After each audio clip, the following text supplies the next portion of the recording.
हरिओम दोस्तों, स्वागत है आपका फिर स्टडी बाय लोधी सर के यूट्यूब चैनल पर। मैं कृपाल लोधी।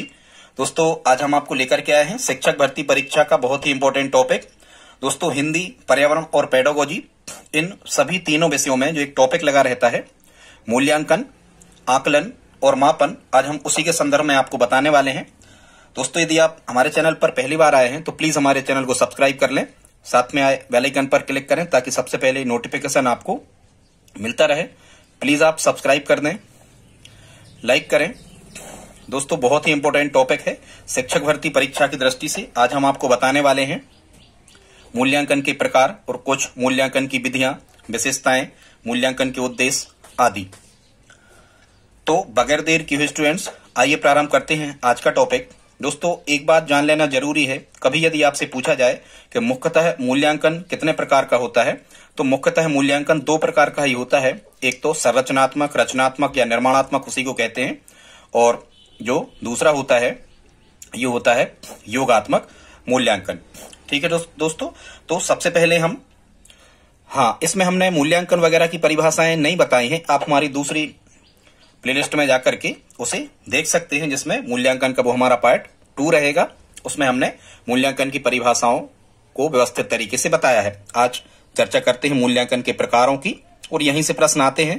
प्रश्न किस प्रकार के आते हैं कि ये कौन से मूल्यांकन की विशेषता है या कौन से मूल्यांकन की विशेषता नहीं है, या ये मूल्यांकन किस प्रकार का होता है। तो हम देखते हैं सबसे पहले संरचनात्मक मूल्यांकन या रचनात्मक मूल्यांकन, और दोस्तों इसी को कहा जाता है निर्माणात्मक मूल्यांकन, या फिर इसी का अन्य नाम है अल्पकालीन मूल्यांकन, और ये अधिगम के लिए आकलन कहलाता है।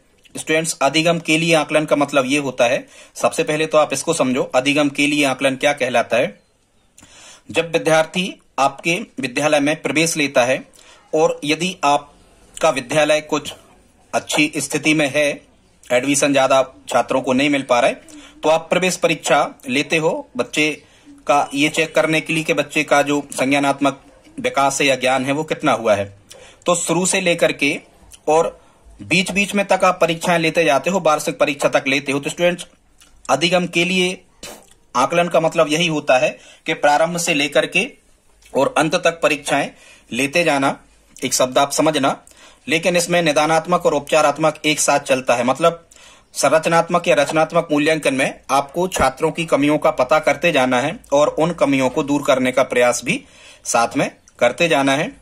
इस प्रकार का जो आकलन होता है, यह अधिगम के लिए आकलन कहलाता है। मतलब अधिगम के लिए छात्र कितना तैयार है, ठीक है, ये जांच आपको करते जाना है बीच बीच में। तो इसमें कभी कभी प्रश्न आता है कि अधिगम के लिए आकलन में कब प्रश्न पूछ सकते हैं, तो आप कभी भी प्रश्न पूछ सकते हैं।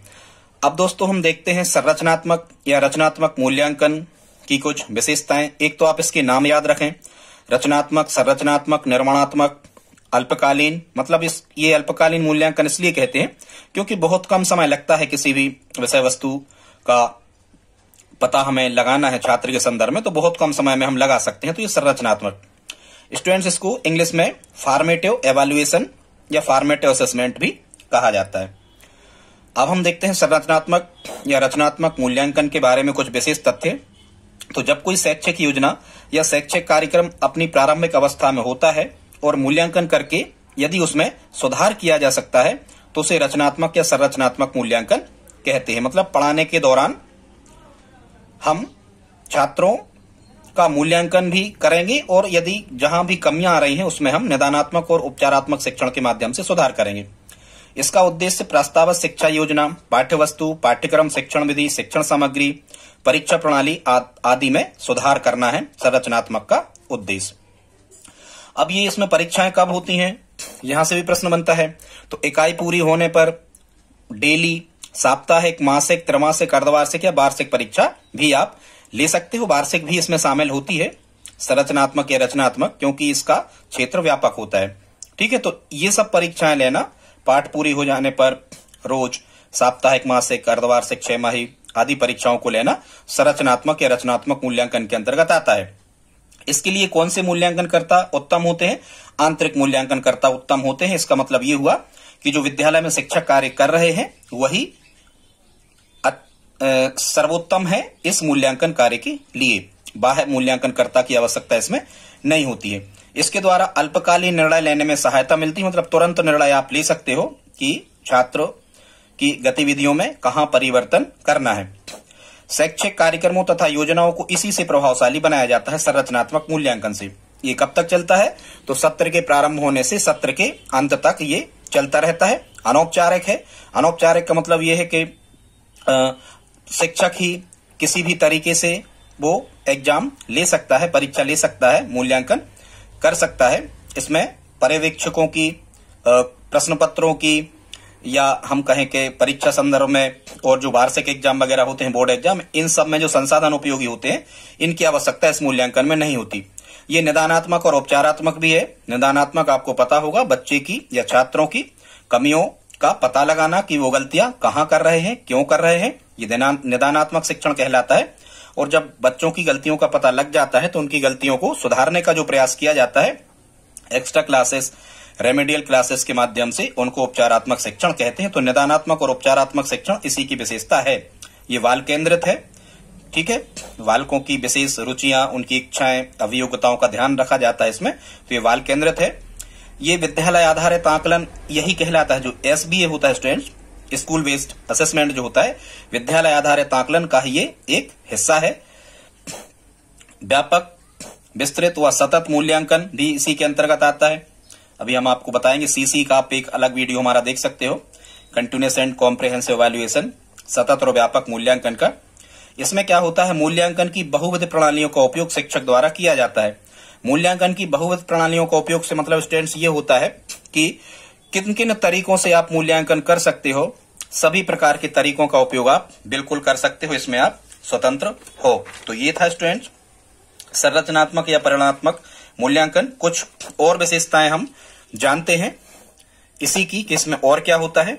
तो इसमें अधिगम प्रक्रिया को सतत बनाने के लिए यह निर्माणात्मक मूल्यांकन किया जाता है या संरचनात्मक मूल्यांकन ही है।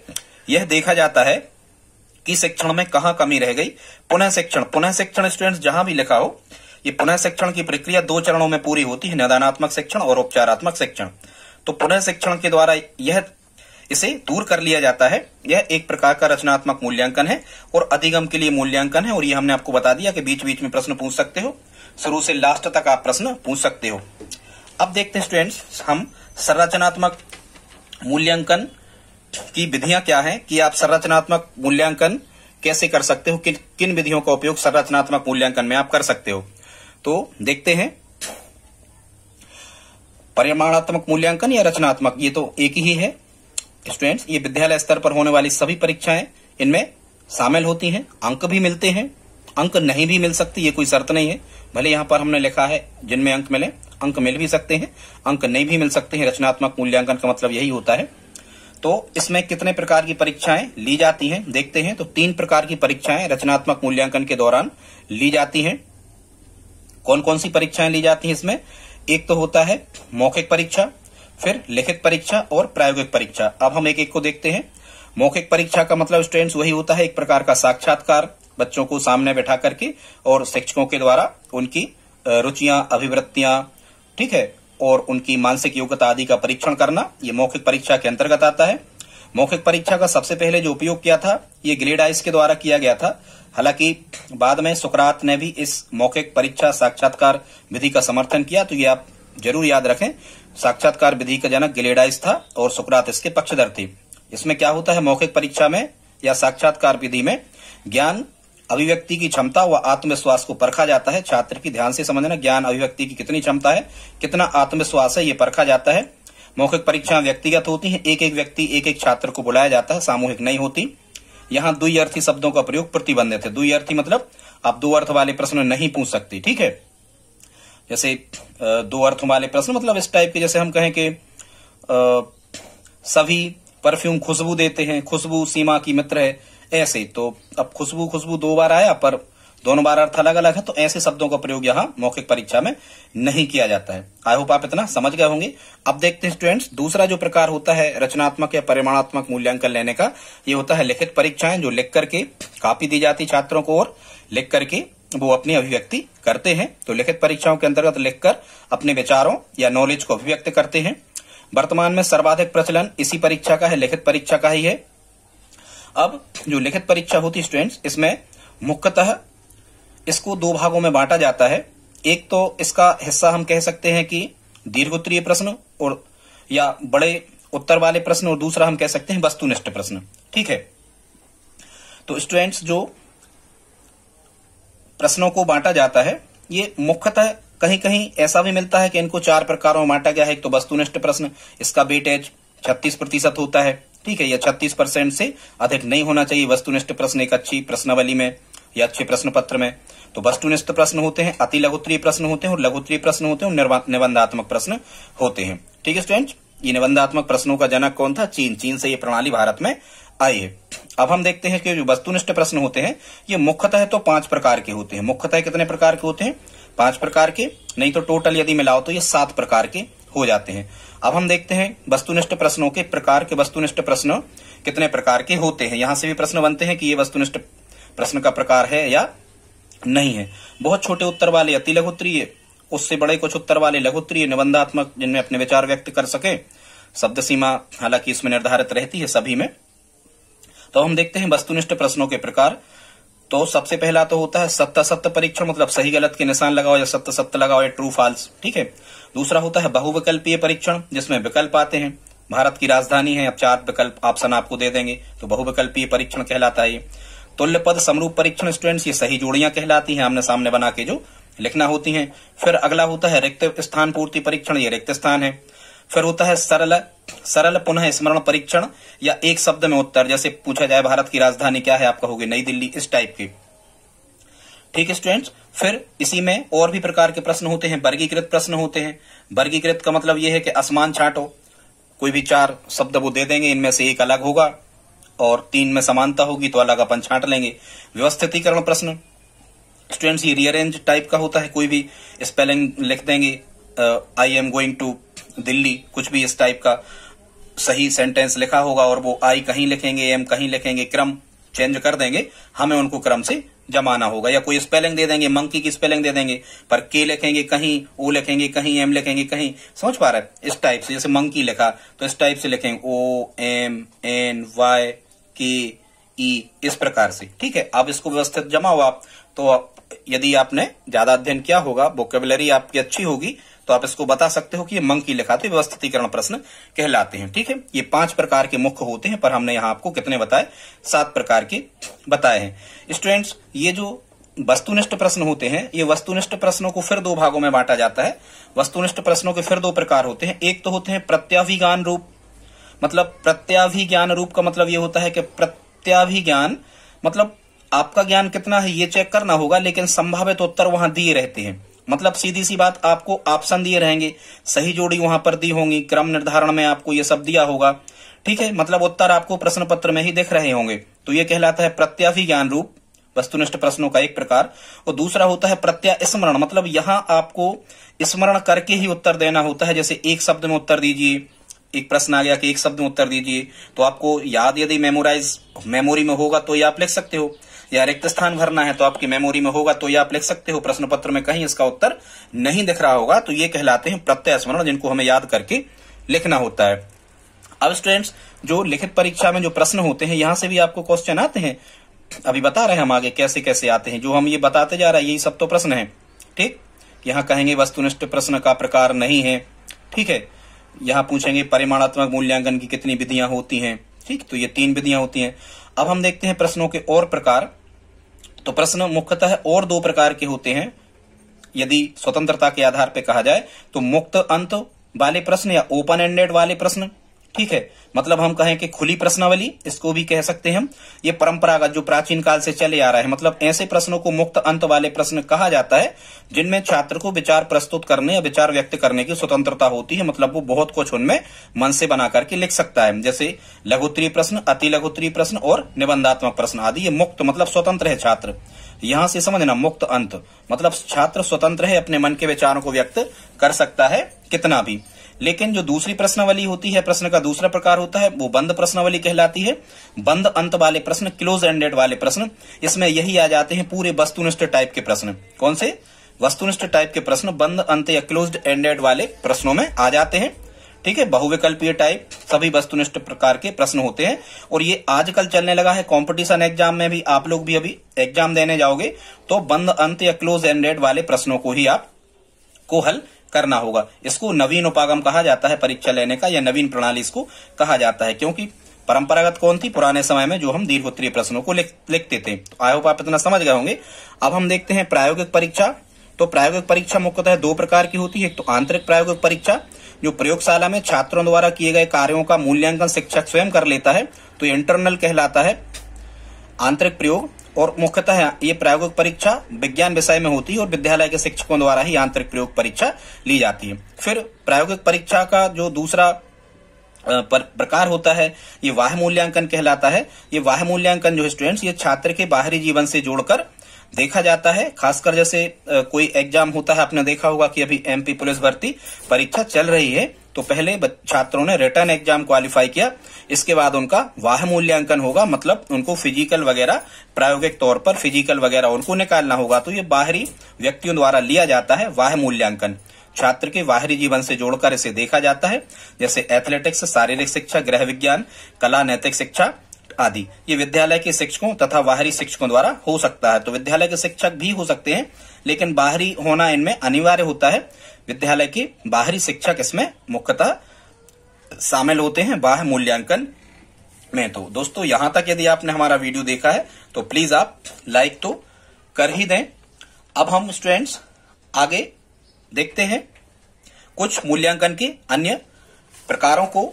तो एक मूल्यांकन है स्टूडेंट्स, अगला प्रकार है मूल्यांकन का निदानात्मक मूल्यांकन। और निदानात्मक मूल्यांकन स्टूडेंट्स वही कहलाता है, या निदानात्मक आकलन, की शिक्षण अधिगम प्रक्रिया के दौरान छात्र कहां गलती कर रहे हैं, क्या त्रुटियां हो रही हैं, तो उनकी त्रुटियों, उनकी गलतियों, उनकी समस्याओं को पहचानना निदानात्मक मूल्यांकन कहलाता है।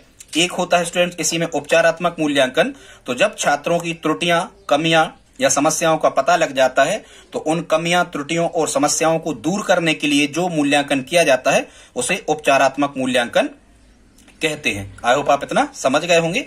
फिर स्टूडेंट्स एक है विद्यालय आधारित आकलन, इसको इंग्लिश में SBA स्कूल बेस्ड असेसमेंट कहा जाता है। तो जो विद्यालय आधारित आकलन होता है स्टूडेंट्स, ये विद्यालय स्तर पर ही छात्रों का मूल्यांकन या फिर आकलन कर लिया जाता है, बाह्य परीक्षक नहीं होते हैं। इसमें इंटरनल जो आंतरिक शिक्षक होते हैं विद्यालय की स्टाफ के द्वारा ही ये मूल्यांकन किया जाता है। ठीक है, अलग से कोई विस्तृत बताएंगे। ये मुख्यतः 4 प्रकार से किया जाता है।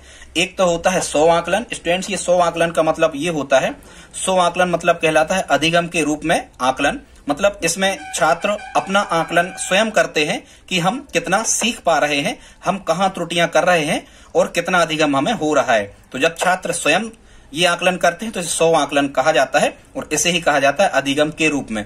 सभी अपना रूप सुंदर देखना चाहते तो ऐसे याद रखना कि सभी देखना चाहते माने खुद देखना चाहते तो स्वयं आकलन कर रहे होंगे। अधिगम के रूप में आकलन माने 100 आकलन। दूसरा होता है स्टूडेंट्स इसमें सहकर्मी आकलन।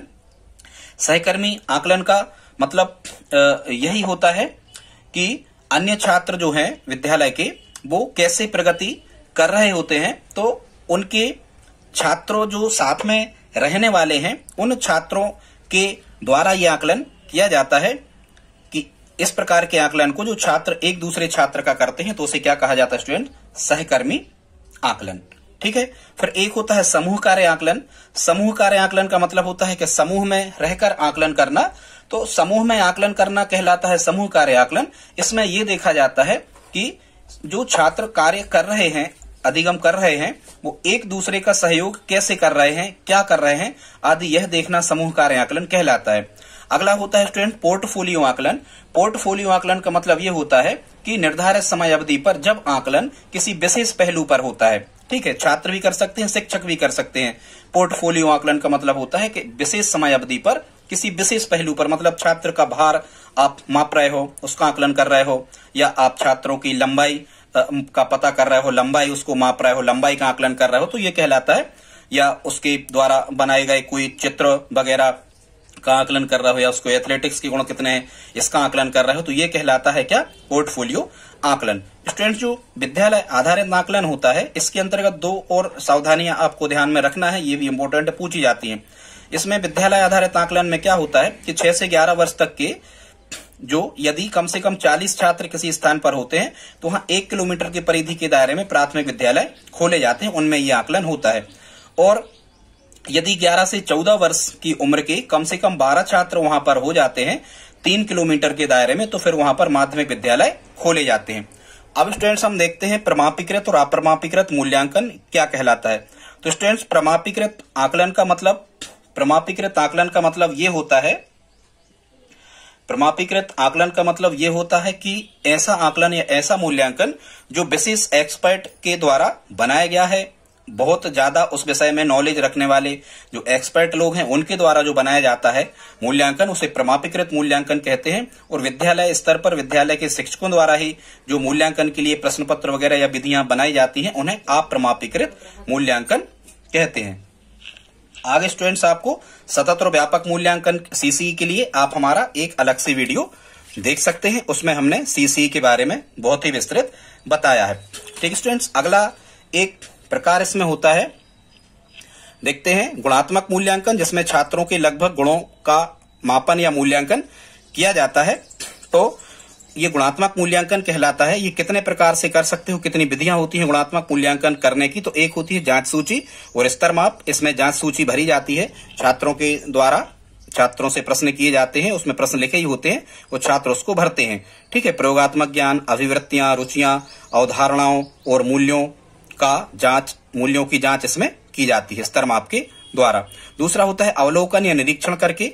तो शिक्षक दिन प्रतिदिन के व्यवहारों को देखता है और जो शिक्षक होता है या अवलोकन करता होता है एक चेकलिस्ट बनाता है, अवलोकन चार्ट, मापनी आदि के द्वारा गुणों का मूल्यांकन कर लिया जाता है। फिर एक तरीका होता है घटनावृत्त, शिक्षक या विद्यार्थी द्वारा सुनाई गई घटनाएं जो विद्यालय से जुड़ी होती हैं उनके द्वारा भी गुणों का मूल्यांकन कर लिया जाता है। कुछ और विधियां हैं, आगे हम समझाएंगे। साक्षात्कार से भी मूल्यांकन होता है, प्रश्नावली विधि से भी होता है और क्रम निर्धारण मापनी के द्वारा भी होता है।